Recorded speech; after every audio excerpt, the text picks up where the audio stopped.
मुझे बुलाया शेरावाली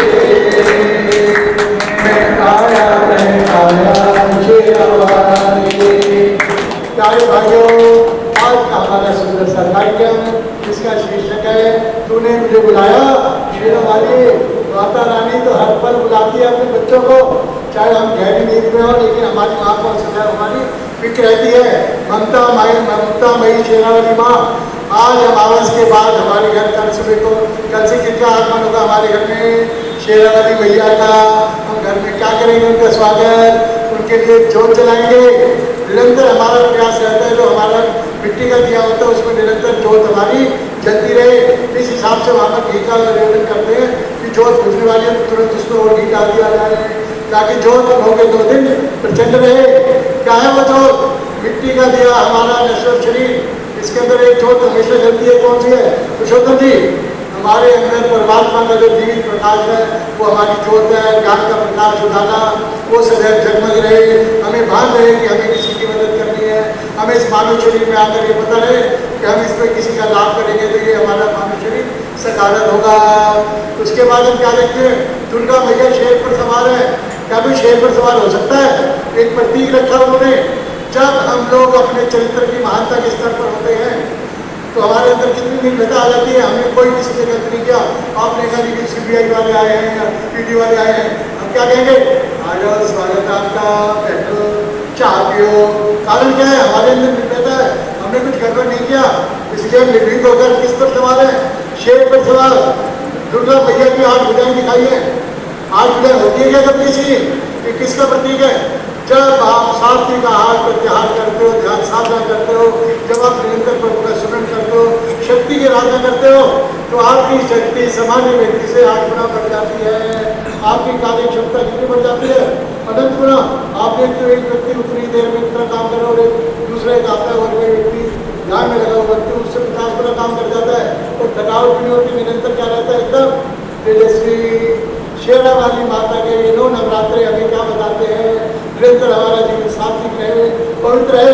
तो इसका परिणाम क्या होता है? 10वें दिन राणा जी विजयदशमी, 10वें दिन जब 9 दिन हम नवरात्रे करते हैं तो 10वें दिन रावण को हम जला देते हैं। रावण को हम फूंक कर आते हैं मैदान में। रावण का क्या हुआ? आपने देखा भगवान राम जब कई जगह तीर मारे रावण को, कहीं भी कुछ हो रहा उसको, तो क्या कहा विभीषण ने? इतनी नाभि पर तीर मारो तभी ये मारा जाएगा। नाभि क्या है इंसान की? हमारा अभिमान। हम बहुत कुछ करते हैं, हमें लगता है पता नहीं हमने क्या कर दिया। जब हम अभी अभिमान करते हैं, अभिमान करते हैं तो क्या होता है? कोई ना कोई परमात्मा ऐसा विधान बनाता है कि हमें पता लगता है कि हम तो उसकी कृपा से कर रहे थे। करने कराने वाला कौन था? मेरा परमात्मा। जब हम निरंकार होकर काम करते हैं तो हमारी सेवा पूजा भगवान तक सीधा सीधा पहुँच जाती है। भगवान राम जब अंतिम दिन है युद्ध का, अगले दिन फाइनल युद्ध होना सभी को पता है। अगले दिन या तो राम रह जाएगा या फिर रावण बचेगा। बहुत भयंकर युद्ध होने वाला है। भगवान राम ने क्या किया? यही नवरात्रि के दिन थे, भगवान राम बैठ के निरंतर उपवास करने, उपवास करते हुए फला कोई हार नहीं, केवल उपवास। और उसके बाद कहा बैठे? माँ शेरावाली की आराधना करने लगे। माँ शेरावाली ने प्रकट होकर उनको शक्ति दी। लो राम, आपकी शक्ति द्वारा कल उस पापी रावण का संहार करो। हम भी जब माँ का ध्यान करते हैं तो हमारे अंदर से वो दिव्य शक्ति आती है जो हमें लोभ मोह अहंकार इत्यादि विकारों से हमें स्वतंत्र करती है। हम सभी ने देखा आदरणीय हमारे मोदी जी, जो भावुक मोदी के कार्यक्रम ट्रंप ने किया अमेरिका में, केवल मोदी जी के स्वागत के लिए उन्होंने मोदी जी के लिए बहुत बड़ा रात्रि भोज रखा।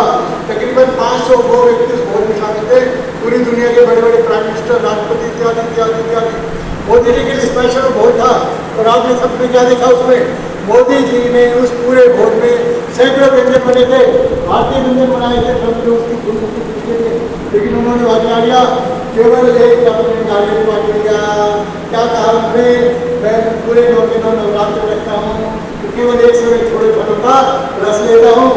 उनकी इसी प्रतिबद्धता के कारण आज उनके अंदर कौन सा तेल है? पूरा विश्व मानव उनके जन्मों में अपने आप आने को तैयार है। हमारे 10वें पिता गुरु गोविंद सिंह धर्म पर इतने बड़े अत्याचार होने लगे। क्या क्या उन्होंने कहा? मैं जलाने का हमारे पास एक साधन है। उन्होंने कहा शेरावाली माता की आज हम आराधना करेंगे।